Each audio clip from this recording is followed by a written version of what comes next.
the story I heard from a friend of mine, corporate lawyer, who shall remain nameless, was doing a deal and had to do an intercreditor agreement with them. He goes to the bank, he's giving them an intercreditor agreement, and they just come in and say, we're not doing an agreement. And it was just like that. Oh, we don't do agreements. I became a lawyer to make money. There's no doubt in my mind. That's why I did it. I was motivated when I was in my late 20s and I had a kid and had never made more than $25,000 a year, that the way to make money was to be a lawyer. What I realized after I became a lawyer was that lots of lawyers don't make a lot of money. But I decided I wasn't going to be one of those people. I was going to be one of those people that was going to figure out how to be a lawyer in an ethical way that helps people, and I still make money.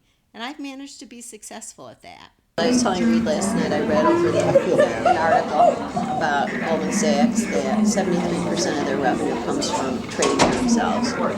Trading with themselves? For themselves. For themselves? For themselves. Not for any work they do for other people or clients. Really? 73% of it is just trading on their own account. And that accounts for 73% of their revenue. So, what value are they to society? I think being a good lawyer requires being extremely focused and disciplined every day of your life. Doesn't that movie always end with the guy getting across the border and then getting eaten by a bear? Well, you always get frustrated in the workplace. That's part of the workplace dynamic, is this like give and take and this frustration and everything. But owning an enterprise, I have the ultimate control because I control what everybody gets paid. And if I don't think you're doing a good job, then I'm not necessarily going to fire you right away, but I may lessen your pay. I may not give you a bonus. I may not give you a raise. I mean, people are incentivized by the economics of an enterprise. That guy. Mood talk. Yeah, that's what I was thinking. You just have one condo. One kind of the white bus, unsecured claim to a Romanian. I just lost another trial against Goldman Sachs, but I wasn't as upset about it because I kind of feel like the world is rigged in those people's favor. You know, it's like the country bails out Goldman Sachs so those people can earn billions of dollars, and people don't really care. And the judge here really didn't even care about, the fact that Goldman Sachs took advantage of this company and made gazillions of dollars and provided no benefit to anybody. And our government doesn't seem to care. We keep bailing out financial institutions. It's kind of like the dirty secret of our land or something. But it was an interesting case. We got to meet interesting people. We got to meet all the API boys. Quite the group of guys. We got some good API memorabilia that Zane stole, so that was good. He didn't steal, he borrowed. No, he's not returning it. He's going to do that someday. He gave me a paper. I got some stationery. And I hear 100 cases a month of just ordinary people who are at the bottom of their life. But what I've learned from that are so many interesting people are out there who bad things happen to, but they don't give up. That is a tough race. Huh? Well, that was the crazy guy, right?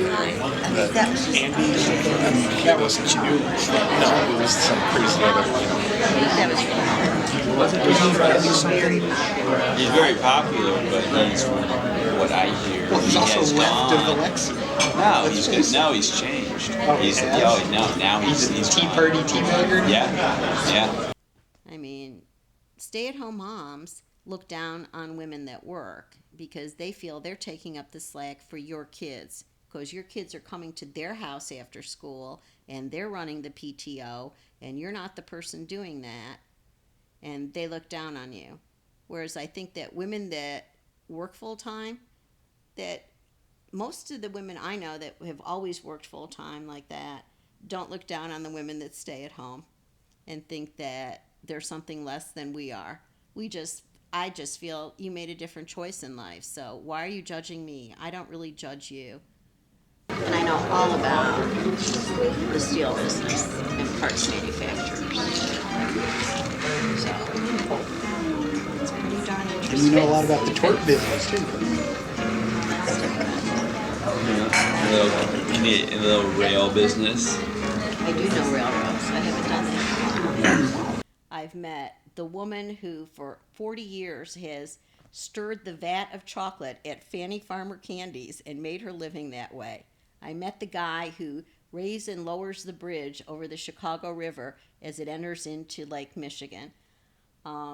I have met people who have children who have terrible diseases, who don't have insurance, who have had to give up their jobs so they can stay home and take care of their children and have lost everything just to try and make the last day of their kids' lives mean something.